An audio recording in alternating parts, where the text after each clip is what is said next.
Hello everyone, मेरा नाम है Prince Kushwaha. Welcome to our YouTube channel. आज हम लोग बात करेंगे पब्लिक फाइनेंस के 100 मल्टीपल चॉइस क्वेश्चंस।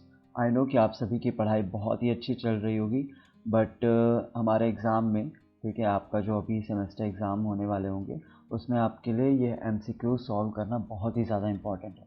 ठीक है, तो आज हम लोग 100 में से टोटल 50 क्वेश्चंस को हम लोग सॉल्व करेंगे, क्योंकि मेरे ख्याल से वीडियो ज़्यादा लंबी ना बन जाए और आप बोर ना हो जाओ, क्योंकि पढ़ाई थोड़ी बोरिंग हो जाती है जब ज़्यादा टाइम के लिए हो। ठीक है, तो 50 हम लोग फर्स्ट वीडियो में करेंगे और उसके बाद फिर सेकेंड वीडियो लाएंगे, उसमें रिमेनिंग 50 कंप्लीट करेंगे। ठीक है, तो पब्लिक फाइनेंस के 100 मल्टीपल चॉइस क्वेश्चंस हम लोग स्टार्ट करते हैं। ठीक है, तो हम चाहेंगे कि देखिए, जो भी चीज़ें हम लोग यहाँ क्वेश्चंस डिस्कस करते रहे, आप लोग एक नोटबुक और पेन लेकर बैठिए।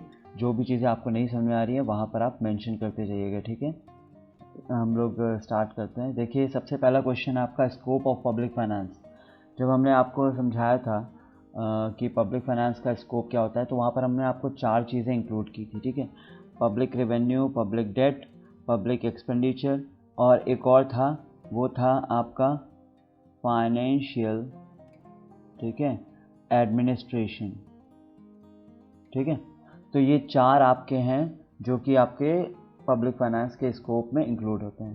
तो यहाँ पर चौथा तो ये है नहीं, बट ये जो रिमेनिंग 3 है ये तो आपके इसी में काउंट होंगे ना, तो यहाँ पर आपका ऑप्शन हो जाएगा ऑल ऑफ दीज। ठीक है, ध्यान रखिएगा। Next question, public authorities include. Public authorities में सभी चीज़ें इंक्लूड होंगी, चाहे वो आपका सेंट्रल गवर्नमेंट हो, स्टेट गवर्नमेंट हो या लोकल गवर्नमेंट। इस बात को ध्यान रखना पड़ेगा आपको कि पब्लिक अथॉरिटीज़ में तीनों की तीनों गवर्नमेंट इंक्लूड होती है, central, state and local government, तीनों। Next question, what is the main point on the basis of which public finance can be separated from private finance. आप सभी लोगों को पता होगा, फेब और मार्च के बीच में हर साल गवर्नमेंट क्या करती है, बजट प्रोड्यूस करती है हम सभी के सामने कि गवर्नमेंट आने वाले साल में गवर्नमेंट कितना एक्सपेंडिचर करने वाली है और गवर्नमेंट कितना रेवेन्यू जनरेट करने वाली है। ठीक है, तो ये जो बजट बनाती है ना, वो गवर्नमेंट बजट बनाती है और फिर आपके सामने प्रोड्यूस करती है। ठीक है, तो प्रोड्यूस करती है, इसका मतलब गवर्नमेंट कोई भी आपसे प्राइवेसी या फिर सिक्रेसी मेंटेन नहीं कर रही है। लेकिन ये बताइए, प्राइवेट फाइनेंस, प्राइवेट जो इंडिविजुअल्स होते हैं वो क्या नॉर्मल पब्लिक से सभी चीज़ें अपनी शेयर करते हैं? बिल्कुल नहीं। ठीक है, तो यहाँ पर आपका मेन पॉइंट हो जाएगा सिक्रेसी, जिसके बेसिस पे आप प्राइवेट फाइनेंस और पब्लिक फाइनेंस दोनों को क्या कर सकते हो, डिफरेंशिएट कर सकते हो। ठीक है, next question, the principle of maximum social advantage has been suggested by, ये आपके हो जाएंगे ह्यूग डाल्टन। ठीक है, इनका पूरा नाम है HUGH फिर डाल्टन। ठीक है, तो आप लोग ध्यान रखिएगा, इनका नाम ध्यान रखिएगा कि principal of maximum social advantage को प्रपाउंड किसने किया था? ह्यूग डाल्टन ने। ठीक है, ये भी आपके बहुत बड़े इकोनॉमिस्ट है, इसको फादर ऑफ इकोनॉमिक्स कहते हैं, इनको, एडम स्मिथ को। और ये जो मस्ग्रेव हैं, ठीक है, मस्ग्रेव, रिचर्ड ए मस्ग्रेव, इनको कहा जाता है पब्लिक फाइनेंस का फादर कहा जाता है। ठीक है, who is the father of public finance, तो वहाँ पर आपको ऑप्शन लिखना पड़ेगा, मतलब आंसर मेंशन करना पड़ेगा, रिचर्ड ए मस्ग्रेव। ठीक, in the following which is the characteristics of a tax.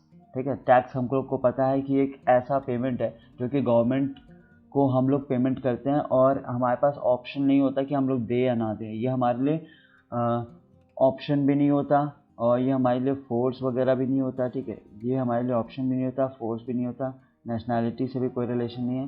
ये कंपलसरी पेमेंट है जो कि आपको करना ही करना है, you don't have any other option. ठीक है, नेक्स्ट क्वेश्चन है, what is the main objective of a tax.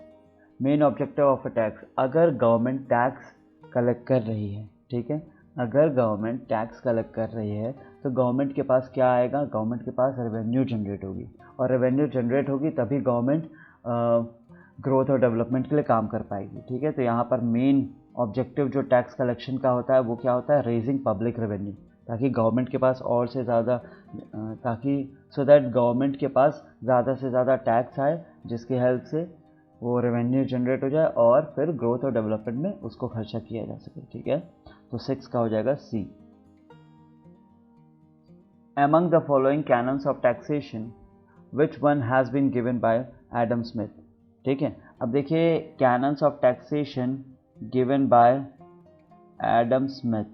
ठीक है। अब यहाँ पर इन्होंने ना एडम स्मिथ ने 4 आपके दिए हुए हैं, 4 कैनन्स दिए हुए हैं, ठीक है। अब कौन कौन से कैनन्स हैं हम यहाँ पर मेंशन कर दे रहे हैं, आप लोग भी कहीं पर मेंशन लिख लेना, ठीक है। इस टाइप का क्वेश्चन आता है। फर्स्ट तो आपका इक्विटी है, ठीक है, जो कि आपका आंसर रहेगा यहाँ पर। नेक्स्ट है आपका सर्टेनिटी, ठीक है, और उसके बाद फिर आपका है कन्वीनियंस,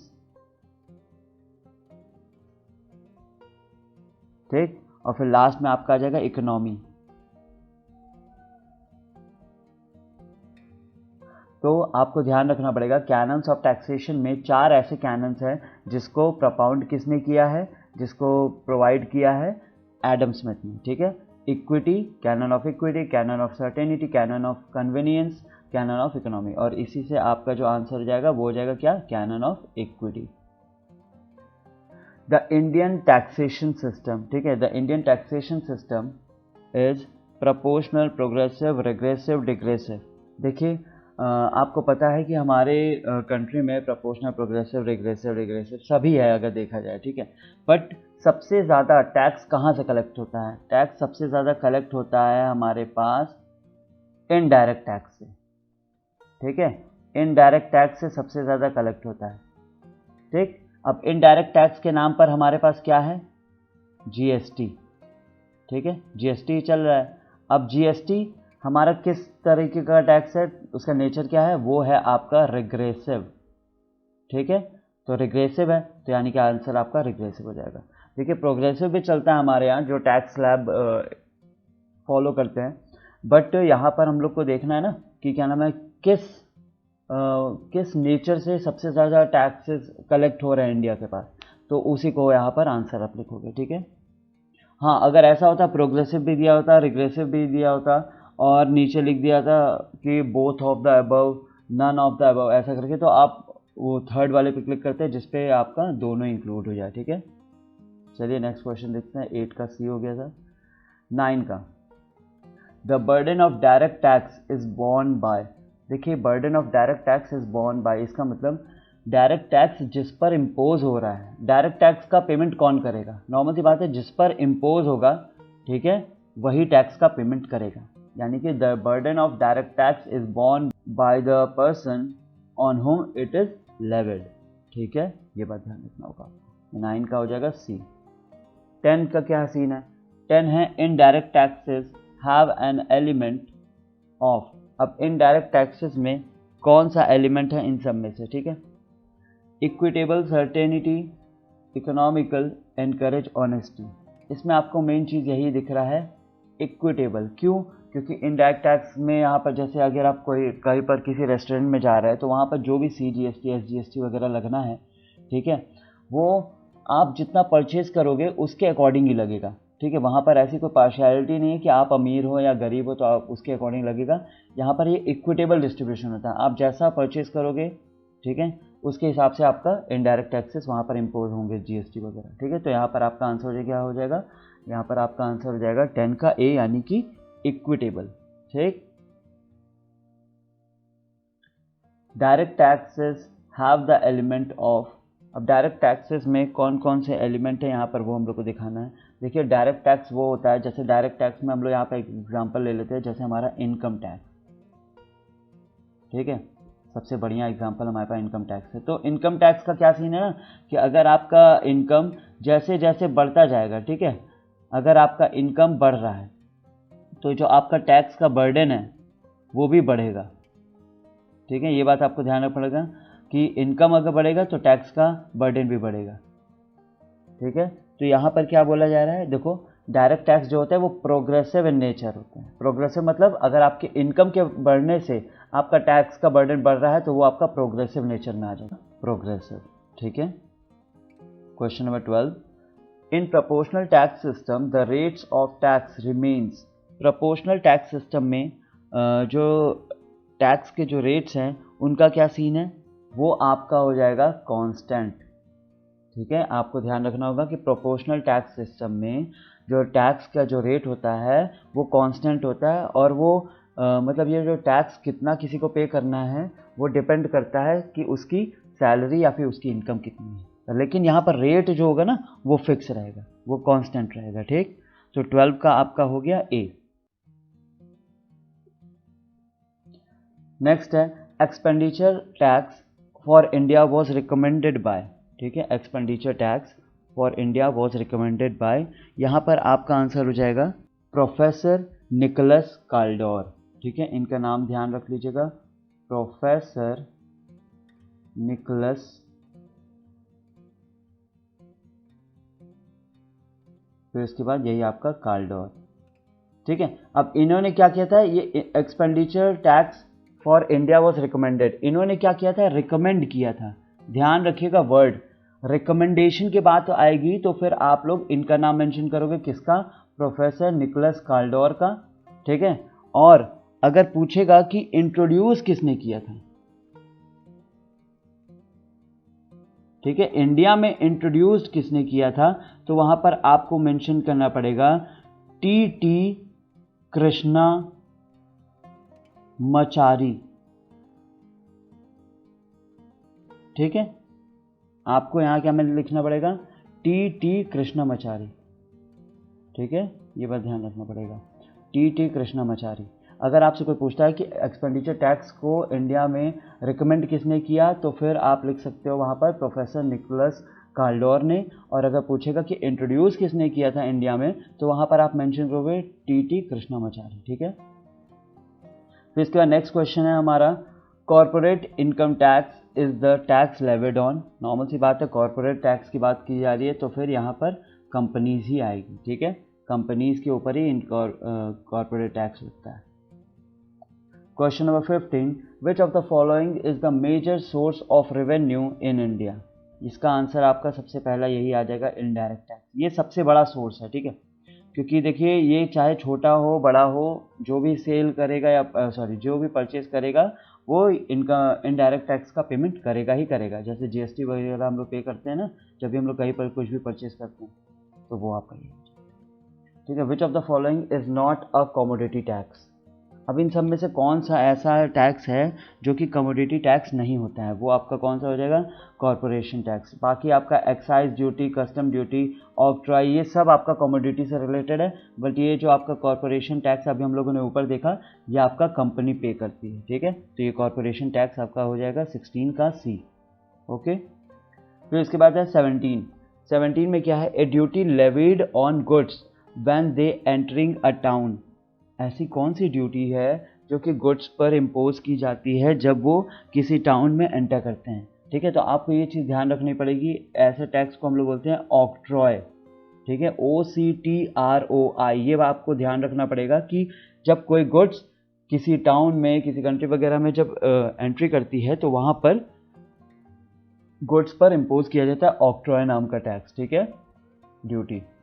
स्पेशल असेसमेंट ये आपका होता है जब आपको कोई स्पेशल बेनिफिट्स मिल रहे हैं, ठीक है, स्पेशल बेनिफिट्स मिल रहे हैं और उसके ऊपर जब टैक्स इम्पोज किया जाता है तो फिर वो आपका स्पेशल असेसमेंट मीन्स हो जाता है, स्पेशल असेसमेंट हो जाता है।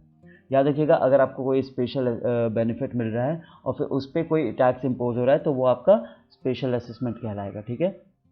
18 का A, non exclusion principle, non exclusion मतलब जिस चीज़ को आप अपनी लाइफ से एक्सक्लूड नहीं कर सकते हो, ऐसा कौन सा गुड्स है, ठीक है, तो ये आपको सोचना है, और सोचो क्या हो सकता है, जैसे प्राइवेट गुड्स, ये आपकी मर्जी है कि आप खरीदो या ना खरीदो, ठीक है। मेरिट गुड्स क्या होता है, मिक्स गुड्स क्या होता है, इसके बारे में भी आप लोग को देखना होगा। देखो मेरिट गुड्स के बारे में हम कुछ चीज़ें आपको बता देते हैं, जैसे मेरिट गुड्स आपके वो गुड्स होते हैं, इसमें वो एक्सटर्नल बेनिफिट्स इंक्लूड होते हैं जो कि पूरे सोसाइटी को मिलता है, ठीक है, उसका बेनिफिट पूरे सोसाइटी को मिलता है, ठीक। तो यहाँ पर नॉन एक्सक्लूजन प्रिंसिपल वाला हम लोग देख लेते हैं, इसका सही आंसर होगा पब्लिक गुड्स। अभी जैसे गवर्नमेंट अगर कोई रोड बनाती है तो आप उसको अपनी लाइफ से एक्सक्लूड नहीं कर सकते, आप ऐसा नहीं बोल सकते ना कि मैं इस रोड पे नहीं चलूँगा, मैं अपना पर्सनल रोड बनाऊंगा या फिर मैं उड़ कर जाऊँगा, ये सब चीज़ें तो पॉसिबल है नहीं। तो यहाँ पर नॉन एक्सक्लूजन आप लोग ध्यान रखिएगा पब्लिक गुड्स के लिए होता है, और यहाँ अगर एक्सक्लूजन बस दिया होता तो फिर ये आपका प्राइवेट गुड्स में हो जाता है, ठीक है। तो 19 का बी। अब 20 का education is an example of, education किसका एग्जाम्पल है? एजुकेशन एग्जाम्पल है मेरिट गुड का। अभी हम लोगों ने ऊपर डिस्कस किया कि मेरिट गुड्स क्या होते हैं। देखिए, merit goods have external benefits to society when they are produced and consumed. जब भी ये प्रोड्यूस और कंज्यूम किए जाते हैं तो फिर ये एक्सटर्नल बेनिफिट्स प्रोवाइड करते हैं पूरे सोसाइटी को। तो यहाँ पर मेरिट गुड्स का सबसे बेस्ट एग्जाम्पल आपका एजुकेशन ही है। ठीक है, तो 20 का हो जाएगा बी। सभी चीज़ें आप लोग लिख लीजिएगा, कहीं पर मेंशन कर लीजिएगा, ताकि आपको बार बार वीडियो देखने की ज़रूरत ना पड़े, या फिर देखिएगा भी तो वीडियो की स्पीड बढ़ा लीजिएगा, ठीक है, सो दैट आपका ज़्यादा टाइम ना जाए। फिर उसके बाद है 21। ठीक है, 21 का क्या सीन है? 21 में ये है पब्लिक गुड्स आर। अब पब्लिक गुड्स आपके एक्सक्लूडेबल होते हैं, नॉन एक्सक्लूडेबल होते हैं, या मार्केटेबल होते हैं, या फिर ऑल ऑफ दीज होते हैं, ये आपको बताना है। अभी हम लोगों ने ऊपर ही डिस्कस किया था कि public goods are non excludable, और एक्सक्लूडेबल कौन से होते हैं? वो होते हैं आपके प्राइवेट गुड्स। ठीक है, आई नो राइटिंग थोड़ी सी ठीक नहीं है, अब हम क्या कर सकते हैं बट आप लोग अपनी राइटिंग अच्छी करिएगा, ठीक है, रखिएगा, इसका बहुत फ़ायदा मिलता है, आपके एग्ज़ाम में मिलेगा ठीक है, public goods are non excludable in nature. फिर उसके बाद है 22, who is the father of public finance. तो यहाँ पर हमने आपको बताया था ऊपर में ही, रिचर्ड,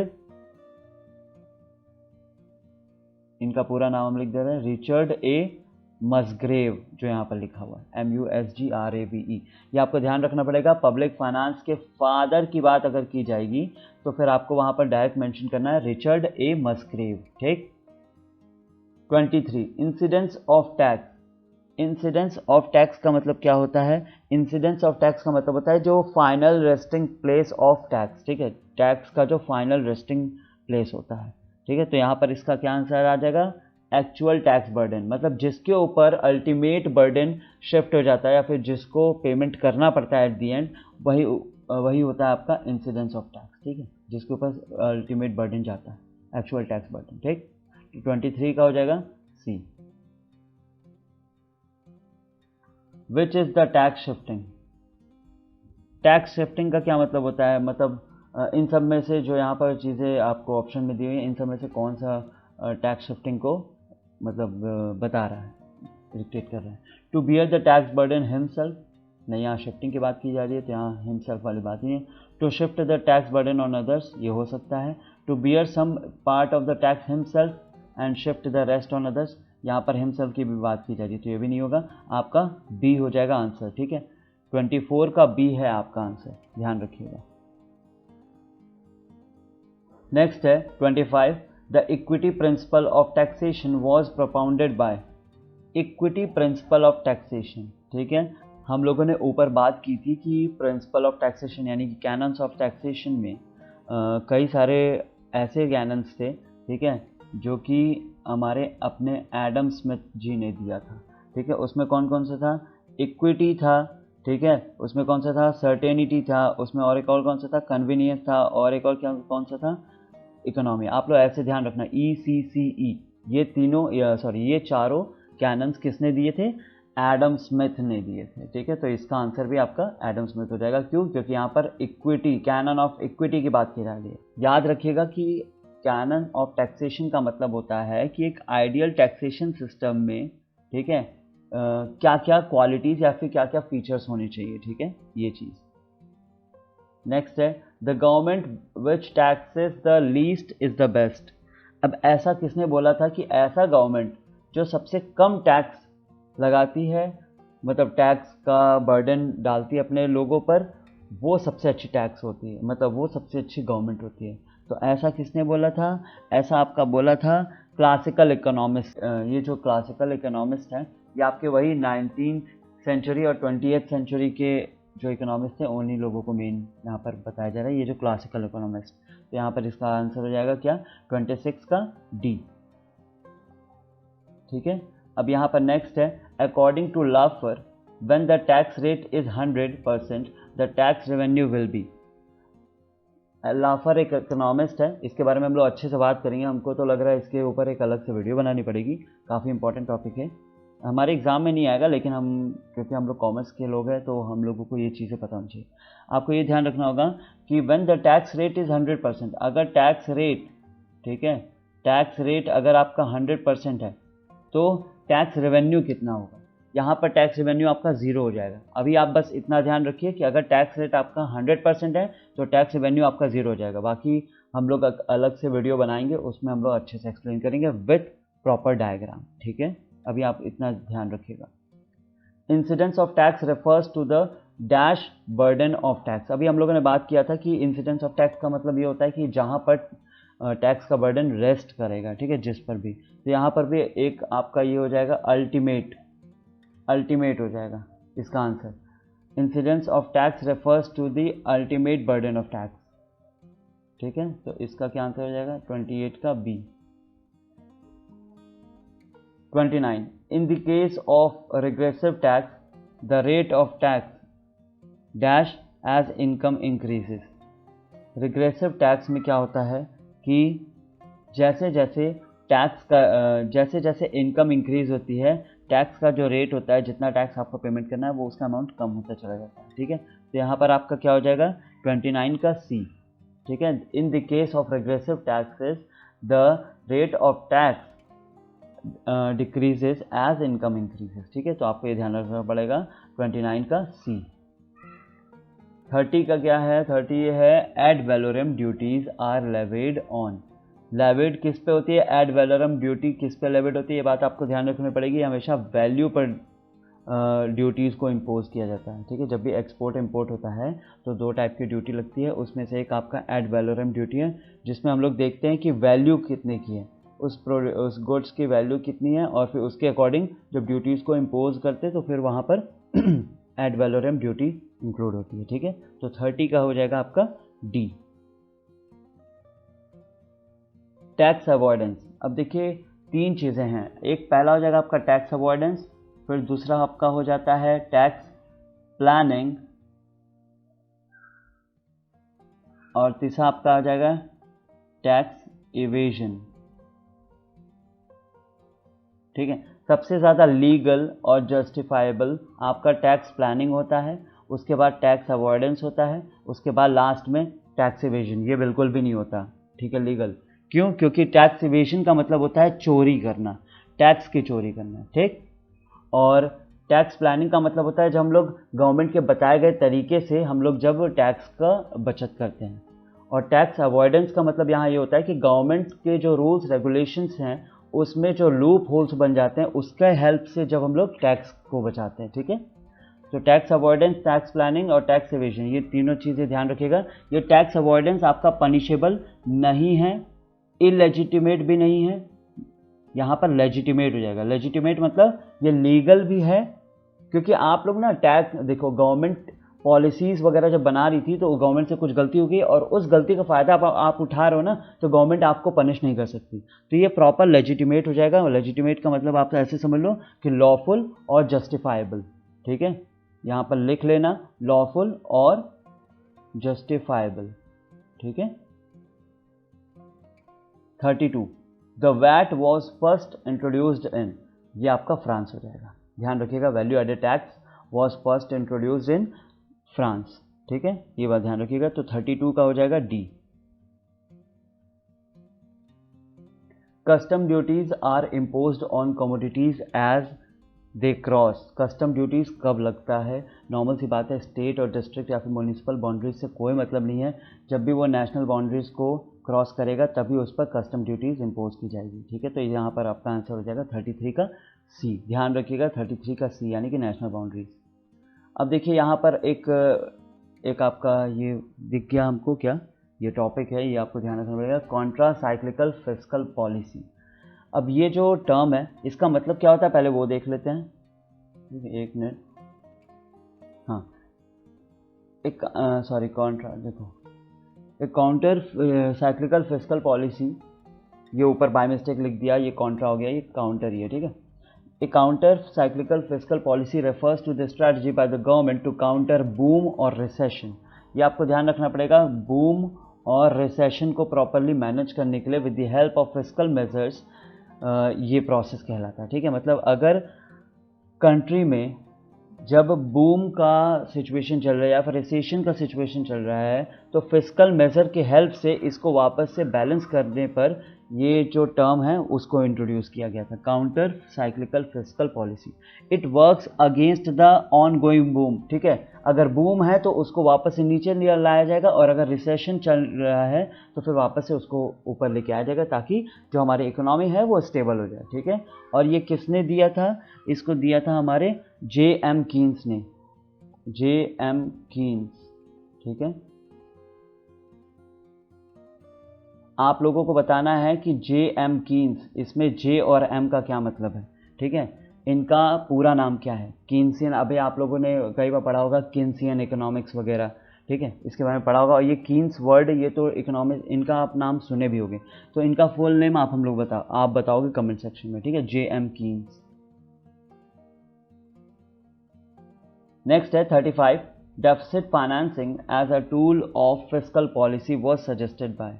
अब 35 का ये सीन है कि ये जो डेफिसिट फाइनेंसिंग है इसके हेल्प से हम लोग फिस्कल पॉलिसी का ये टूल है, ये किसने बताया था? इसका भी आंसर आपका सेम ही होने वाला है, कीन्स, J.M. कीन्स। ठीक है, और यहाँ पर भी आपको ध्यान रखना है कि J.M. कीन्स का पूरा नाम क्या है, ये आपको कमेंट सेक्शन में बताना है। ठीक है, एक्टिव रहो आप लोग थोड़ा, तभी मज़ा आएगा पढ़ने में, नहीं तो फिर मज़ा नहीं आएगा। ठीक है, अब कीन्सियन का इकोनॉमिक्स का एक और चीज़ आ गया यहाँ पर J.M. कीन्स का, कि कीन्स ने क्या पॉपुलराइज किया है। ठीक है, यहाँ पर जो देखो आपको 4 पॉलिसीज़ दिख रही हैं, तो 36 में कौन सा ऐसा पॉलिसी है जिसको कीन्स ने पॉपुलराइज किया है? वो है आपका आंसर फिस्कल पॉलिसी। ये बात ध्यान रखिएगा। ठीक है, 36 का B. A budget where there is excess of expenditure over revenue. जब आपका खर्चा ज़्यादा होता है और रेवेन्यू कम है, देखो यहाँ पर हम थोड़ा सा समझा देते हैं। एक्सपेंडिचर अगर ज़्यादा है और रेवेन्यू कम है, ठीक है, तो यहाँ पर आपका हो जाएगा डेफिसिट। ठीक, और अगर आपका एक्सपेंडिचर कम है और रेवेन्यू ज़्यादा है तो ये आपका हो जाएगा सरप्लस। ठीक, और अगर आपका एक्सपेंडिचर और रेवेन्यू दोनों इक्वल है तो ये आपका हो जाएगा बैलेंस्ड। बाकी ये तो आपको कंफ्यूज करने के लिए दिया है। ठीक है, तो यहाँ पर क्या सिचुएशन था, हमारा एक्सपेंडिचर ऊपर जा रहा था और रेवेन्यू कम है, तो यहाँ पर क्या हो जाएगा आंसर? डेफिसिट। ठीक है, 37 का भी याद रखिएगा।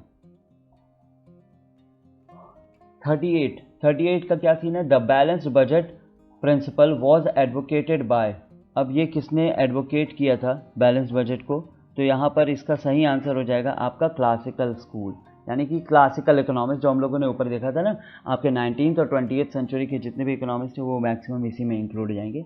1930 से पहले के जितने भी इकोनॉमिक्स थे। ठीक है, तो 38 का हमारा क्या हो गया? 38 का हो गया C. Which one of the following is not a tax base. ठीक है, नॉर्मल सी बात है कि टैक्स सब पे ही हम लोग क्या नाम है वो कर सकते हैं, कैलकुलेट कर सकते हैं, इनकम पे कर सकते हैं, वेल्थ पे कर सकते हैं, कंजम्पशन पे कर सकते हैं, लेकिन यूटिलिटी, क्या यूटिलिटी मतलब जितना भी आप किसी चीज़ को यूटिलाइज करने से जितनी भी यूटिलिटी आपको मिल रही है, क्या उस पर आप टैक्स लगा सकते हो? मतलब कितनी सेटिस्फैक्शन मिल रही है? बिल्कुल नहीं लगा सकते हो। इसलिए यहाँ पर ये हो जाएगा आंसर, क्योंकि यहाँ पर लिखा है ना नॉट अ टैक्स बेस, तो ये आपका यूटिलिटी टैक्स बेस नहीं है, बाकी सब आपके टैक्स बेस है। ठीक है, तो 39 का आपका सी हो जाएगा। अब देखते हैं हम लोग 40, equals treated equally in taxation leads to. ठीक है, equals treated equally in taxation leads to. अब यहाँ पर क्या हो जाएगा? इसका आंसर हो जाएगा आपका हॉरिजॉन्टल इक्विटी। ठीक है, इसमें समझाने वाला कुछ खास है नहीं, बस ये बात ध्यान रखना कि इक्वल मतलब क्या नाम है, जब हॉरिजॉन्टली, देखिए ये होता है वर्टिकली और ये हो जाता है हॉरिजॉन्टली। ठीक है, तो हॉरिजॉन्टली पे क्या, देखिए अगर बंदे ऐसे ऐसे बैठे हैं तो ये सब लोग एक ही लाइन पर है ना, और अगर ऐसे ऐसे बैठे हैं तो देखो एक के नीचे एक के नीचे एक के नीचे एक के नीचे, तो आपको ये ध्यान रखना है हॉरिजॉन्टल इक्विटी इसका सही आंसर होगा। ठीक है, equals treated equally in taxation leads to horizontal equity. ठीक है, 40 का C. 41, which one of the following is not a public utility. अब इन सब में से कौन सा ऐसा टर्म है जो कि पब्लिक यूटिलिटी नहीं है? वो साफ साफ दिख रहा है, इलेक्ट्रिसिटी बिल्कुल है, वाटर सप्लाई भी है, गैस सर्विस भी है, टूरिज्म। टूरिज्म पब्लिक यूटिलिटी नहीं है, ये बात ध्यान रखना पड़ेगा। तो यहाँ पर आपका 41 का क्या आंसर हो जाएगा? डी। नेक्स्ट है आपका the largest component of revenue expenditure in India is. Revenue expenditure in India is, क्या लार्जेस्ट कंपोनेंट की बात कर रहे हैं, ठीक है। तो यहाँ पर आपका हो जाएगा इंटरेस्ट पेमेंट, ठीक है, ध्यान रखिएगा। रेवेन्यू एक्सपेंडिचर का जो सबसे बड़ा कंपोनेंट है इंडिया में वो है आपका इंटरेस्ट पेमेंट, ठीक। ये बात ध्यान रखिएगा, बहुत इंपॉर्टेंट है। इस टाइप का क्वेश्चन कई बार घुमा फिरा के दे देते हैं वो सब, ठीक है, एग्जामिनर्स। फिर इसके बाद क्या है, नेक्स्ट क्वेश्चन है हमारा 43 में क्या है, the classical economist asserted that public expenditure is unproductive, productive, stagnant, all of these, ठीक है। देखो क्लासिकल इकोनॉमिस्ट यानी कि जो पहले के इकोनॉमिस्ट थे उन लोगों के अकॉर्डिंग गवर्नमेंट जो भी खर्चा करती है, ठीक है, वो सारा का सारा अनप्रोडक्टिव नेचर का था, मतलब ऐसा उन लोगों का मानना था। तो वही तो हम लोग को देखना है ना, यहाँ पर एसर्शन उन लोगों ने क्या दिया था, क्लासिकल इकोनॉमिस्ट ने, कि गवर्नमेंट जो भी खर्चा करती है वो सारा का सारा अनप्रोडक्टिव इन नेचर होता है, ठीक है। तो ये बात आपको ध्यान रखनी पड़ेगी। 43 का हो जाएगा A. 44 Wagner's law is related to. Wagner's law किससे रिलेटेड है, ये चीज़ आपको ध्यान रखनी पड़ेगी। हम लोगों ने पढ़ रखा है वैगनर्स हाइपोथेसिस, ठीक है, तो उसमें हम लोगों ने बात की थी पब्लिक एक्सपेंडिचर से रिलेटेड। तो आपको ध्यान रखना पड़ेगा वैगनर्स लॉ आपका किससे रिलेटेड है, गवर्नमेंट एक्सपेंडिचर यानी कि पब्लिक एक्सपेंडिचर, ठीक है, ये बात ध्यान रखना है। और पब्लिक एक्सपेंडिचर करने के लिए, गवर्नमेंट को एक्सपेंडिचर करने के लिए कहाँ कहाँ से रेवेन्यू जनरेट होती है, टैक्स रेवेन्यू, ठीक है, टैक्स रेवेन्यू और non tax revenue. I know ये चीज़ हम पढ़ा चुके हैं लेकिन हमने सोचा ऐसे मेंशन कर दिया, ठीक है, ध्यान रखिएगा। 45 the largest component of revenue expenditure in India. देखो फिर से वही बात आ गई, रेवेन्यू एक्सपेंडिचर की बात आ गई जो हम लोगों ने ऊपर देखा था। तो यहाँ पर भी आपका इंटरेस्ट पेमेंट ही होगा आंसर, ठीक है। शायद क्वेश्चन रिपीट हो गया बट आप लोग ध्यान रखिएगा इसको कि रेवेन्यू एक्सपेंडिचर का सबसे बड़ा कंपोनेंट कौन सा होता है इंडिया में, इंटरेस्ट पेमेंट्स, ठीक है। ओके 45 का बी। एडोल्फ वैगनर ये कहाँ के इकोनॉमिस्ट थे, आप ऐसे मेंशन कर सकते हो, ये कौन से इकोनॉमिस्ट थे। तो ये फ्रेंच इकोनॉमिस्ट थे, जर्मन इकोनॉमिस्ट थे, इंडियन इकोनॉमिस्ट थे, अमेरिकन इकोनॉमिस्ट थे। ये थे हमारे जर्मन इकोनॉमिस्ट, ठीक है। एडोल्फ वैगनर एक जर्मन इकोनॉमिस्ट थे, तो ये बात आपको ध्यान रखनी पड़ेगी, ठीक है। 47 who is the exponent of law of increasing state activities. 47 में लिखा हुआ है कि law of increasing state activities को, ये जो थ्योरी है इसको प्रपाउंड किसने किया, तो यहाँ पर आपका वही आंसर हो जाएगा वैगनर, ठीक है। तो आपको ध्यान रखना पड़ेगा कि वैगनर ने इस थ्योरी को जनरेट किया था, कौन सी, law of increasing state activities, ठीक है। एडोल्फ वैगनर इनका पूरा नाम है, ADOLPH, तो उसके बाद वही आपका वैगनर, ठीक है, ये बात ध्यान रखिएगा। एडोल्फ वैगनर इनका फुल नेम है। तो 47 का हो जाएगा डी, ओके। आई होप कि आपको सारी चीज़ें अच्छे से समझ में आ रही हैं और आप लोग नोट भी करते जा रहे हो, ठीक है। The displacement effect was formulated by, normal सी बात है, जब पीकॉक एंड वाइजमैन हाइपोथेसिस हम लोग पढ़ रहे थे, ठीक है, तो वहाँ पर हम लोगों ने बात की थी कि कुछ चीज़ें हैं एक्सप्लेन करने के लिए। पीकॉक एंड वाइजमैन हाइपोथेसिस ने 3 इफेक्ट दिए थे, ठीक है, तो उसमें से ही आपका एक था डिस्प्लेसमेंट इफेक्ट, ठीक है। तो डिस्प्लेसमेंट इफेक्ट हाइपोथेसिस ये किसने दिया हुआ है, ये आपका दिया है किसने, पीकॉक एंड वाइजमैन हाइपोथेसिस, ठीक है। तो ये ध्यान रखना पड़ेगा, ये 2 लोग थे, इन दोनों ने मिल करके हाइपोथेसिस जनरेट किया था। हाइपोथेसिस का मतलब होता है आपका एजम्पशंस, ठीक है, ध्यान रखिएगा। 49 the financial year in India starts from, normal सी बात है कि कब से स्टार्ट होता है हमारे कंट्री में फाइनेंशियल ईयर, 1 अप्रैल, और एंड कब होता है, 31 मार्च। ये बात ध्यान रखिएगा, ये स्टार्ट होता है, ठीक है, और ये एंड होता है। आप लोगों ने पढ़ा होगा जब भी आप अकाउंटिंग वगैरह कर रहे होंगे तो वहाँ पर फर्स्ट जो अकाउंटिंग ईयर का जो फर्स्ट डेट होता है वो 1 अप्रैल होता है और लास्ट डेट जो होता है 31 मार्च होता है। इवन अगर आप किसी बैंक में विजिट करोगे या फिर बैंक में अगर आप कभी जॉब वगैरह करते हो तो वहाँ पर भी आपको ये सब चीज़ें एक्सपीरियंस करने को मिलेगी। हालांकि हम लोग हमारे डेली लाइफ में तो हम लोग वही देखते हैं आपका 31 दिसंबर और 1 जनवरी, ठीक है, ध्यान रखिएगा।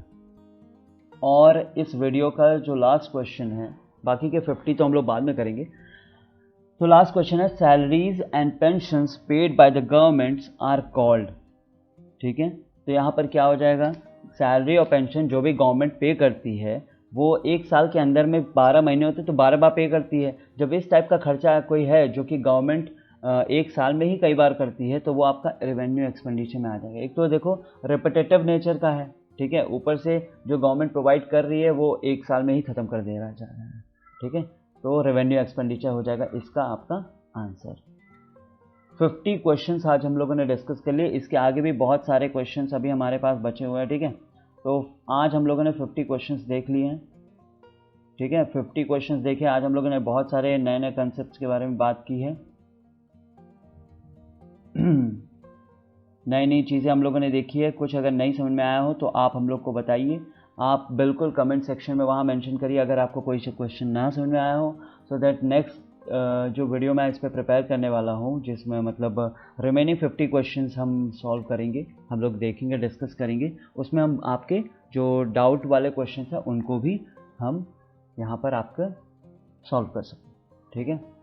थैंक यू सो मच हमारे साथ बने रहने के लिए, और कोशिश करिए कि आप जल्द से जल्द ये वीडियो प्रिपेयर कर लीजिए अपना, ठीक है, क्योंकि पॉसिबल है कि MCQ से आपका कंसेप्ट बहुत अच्छे से डेवलप हो जाए, ठीक है। ध्यान रखिएगा एग्जाम्स में क्वेश्चंस रिपीट नहीं होते बट कंसेप्ट्स रिपीट होते हैं, तो कंसेप्ट्स अगर आप समझ जाते हैं तो फिर आपको कुछ भी रटने की ज़रूरत नहीं है, ठीक है। द कॉमर्स शो में बने रहने के लिए आप सभी का बहुत बहुत शुक्रिया। आप सभी अपना ध्यान रखिए, अपने पेरेंट्स की इज्जत करें, खूब दबा के पानी पीजिए अच्छे से, और अपना ध्यान रखिए। Thank you so much.